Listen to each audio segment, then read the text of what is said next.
When he looks back on his term, do you think privately, if he had it over again, he still would have run for that third term?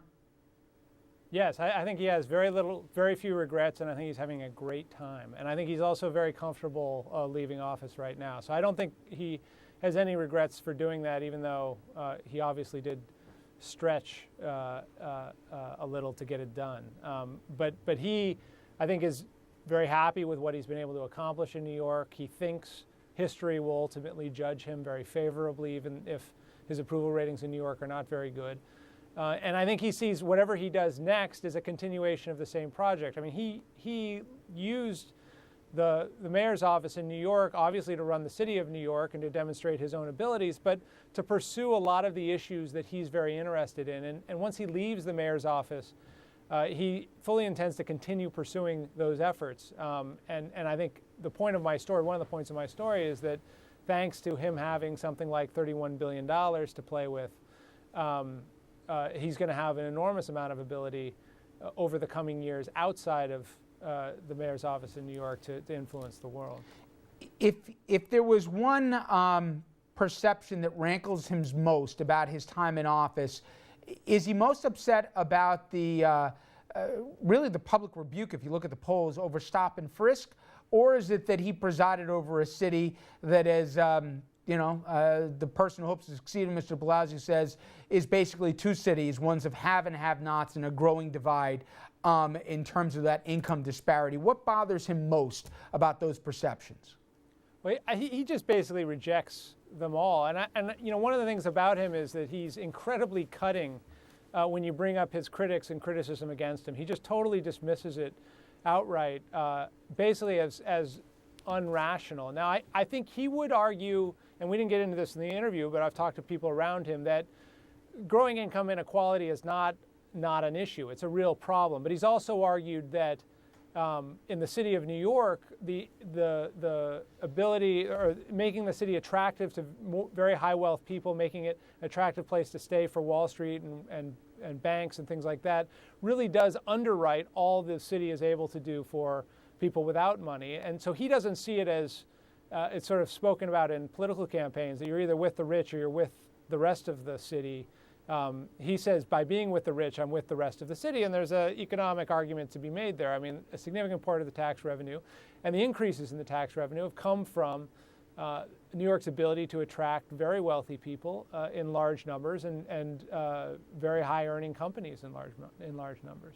Also how he frames it, though, with a Russian billionaire line, et cetera. Sometimes it falls like a lead balloon. But, Michael, is there a concern, though, that some of what he's done, especially stop and frisk and standing behind it along with Commissioner Kelly, will go away after he leaves? And some of the programs that he's been branded on, the social nannyism, et cetera, those also go away, and that impacts his legacy. It may in the short term, but I think he's counting on the fact that the long term will vindicate him. He's been very clear in interviews with me and with other people that he doesn't want to be second-guessing his successor right away, and he's going to do everything he can, probably for de Blasio on January 1st and December 31st, to make sure that he gets everything he needs. He speaks a lot about how much Giuliani did for him when he came into office, and I don't think you'll see him in the first months after a new mayor takes over criticizing much in the press.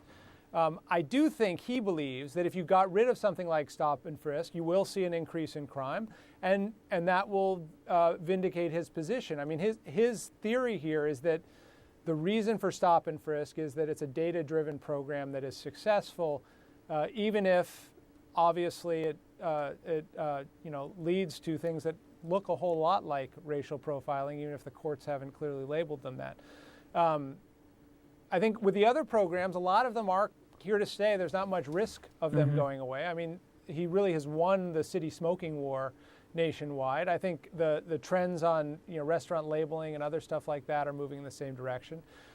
There's some questions about the soda size, but he's now going to be able to take that fight overseas to other cities, to take the fight to other states in this country, and you're going to see him using his personal wealth over the coming years to fight for education reform in Colorado, for instance, or anti-obesity efforts in Mexico or things like that. These are things you're going to see from him over the coming years. So I don't think he sees New York as, the only place where he wanted to make change. He now sees that he'll have, a broader platform to do that. Michael, I'm very curious about what you believe he plans to do after office in terms of guns. And Mayors Against Gun Violence was basically his baby. He's put money into this. He's also threatened and also has spent money in political campaigns, depending on those candidates or even electeds' positions on this.